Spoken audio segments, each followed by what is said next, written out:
Hello, this is Mish. We're going to talk about some comics I've read. I read 1996 Storm 1 through 4, Uncanny X-Men vs. S.H.I.E.L.D. That's Uncanny X-Men 19 through 25. Just wanted to talk about these since I thoroughly enjoyed them. I usually stick to X-Men, maybe some Spider-Man, maybe some Fantastic Four. Might try some more DC in the future. I'm going to talk about Storm first. In this story, Storm is dead and no one really seems to care. Out one night, mourning the loss of a Morlock, Storm is supposedly murdered and only Cable was near, who barely knows Storm. It turns out, Storm has been neglecting her Morlock kids. Colossus's brother has been taking care of them in a dimension known as the Hill, where everyone is pretty much at Mikhail Rasputin seems to lust over Storm, calling her mommy. Meanwhile, none of the X-Men seem to care about Storm. It's pretty funny. Only Cable seems to, and Cable just met her. This comic seems to be an intro to Cable and Storm's platonic relationship. She's actually in a relationship with Forge, and the bro code is very strong with Forge and Cable.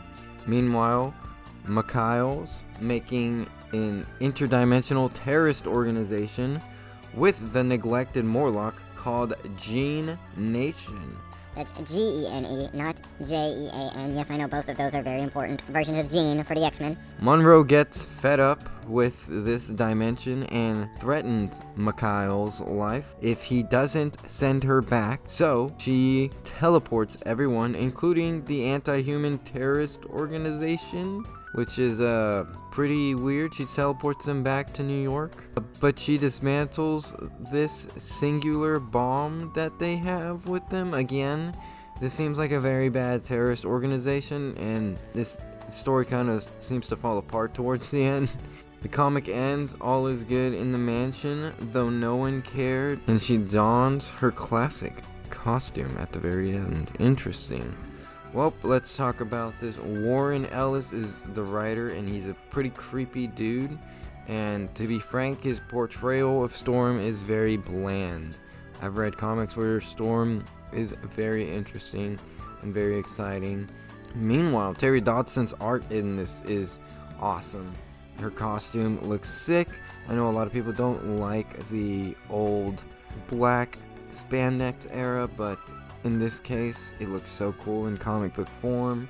I think the black costume in this art style looks a lot better than her classic costume. Those are my thoughts on Storm 96 1 through 4. Now let's move on to a more complicated story. Uncanny X-Men vs. S.H.I.E.L.D. Now this seems to lead up to Avengers vs.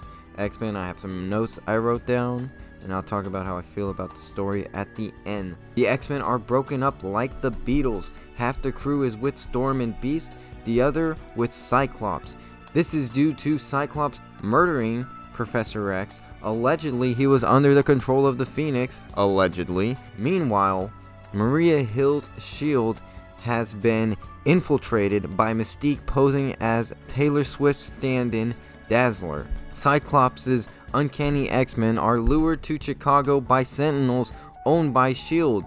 They were using these Sentinels to infiltrate Cerebro, which is new. This upsets Cyclops, and Maria runs to confront him. But before she can get to him, Scott's group of telekinetic homegirls probe her mind to find out she's got no connections to the Sentinels.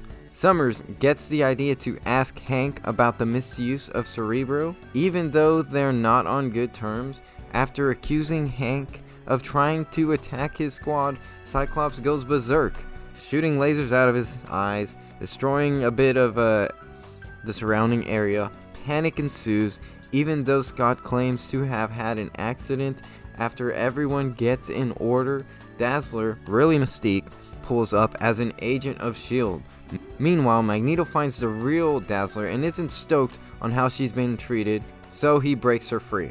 Back at the mansion, Hank disputes with Hill about Summers when suddenly the S.H.I.E.L.D. helicarrier goes nuts. Beyond Hill's control, The individual behind the hijacking is thought to be the creatively named Hijack. Magneto brings Dazzler with the rest of the Uncanny gang as S.H.I.E.L.D. rains down on both of the X-Men. Dreaded Sentinels pull up, but they're not the only ones who pull up. Hijack is a good guy? Magic gathers the Uncanny gang and teleports them back to the X-Mansion, and Cyclops and Hank discovered a helicarrier Hijack is Dark Beast. After this, Dazzler resigns from S.H.I.E.L.D., Cyclops apologizes to Hijack, and the Uncanny gang goes their separate ways from the school gang. And the days of Avengers vs. X-Men are slowly coming upon us. One thing that I don't know if I mentioned, but with the Hijacker is just a Dark Beast. So I did an inch of research. I can say that I might be missing something, but I don't really know why Dark Beast is the enemy controlling the ship. I mean, I've read some comics with them. I've read Dark X-Men, really fun, but it just doesn't seem... It seems really random. Please explain it to me in the comics if I'm missing something. But Uncanny X-Men vs. S.H.I.E.L.D.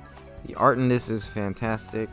Holy cow, Emma Frost and Magic are gorgeous. And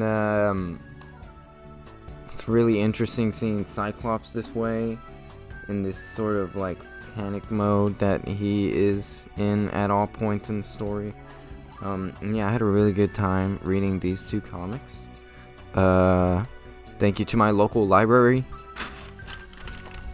That's where I got these comics to read them in the first place. And yeah, if you've enjoyed this video, thank you for watching. You know the drill. I'll talk to you later.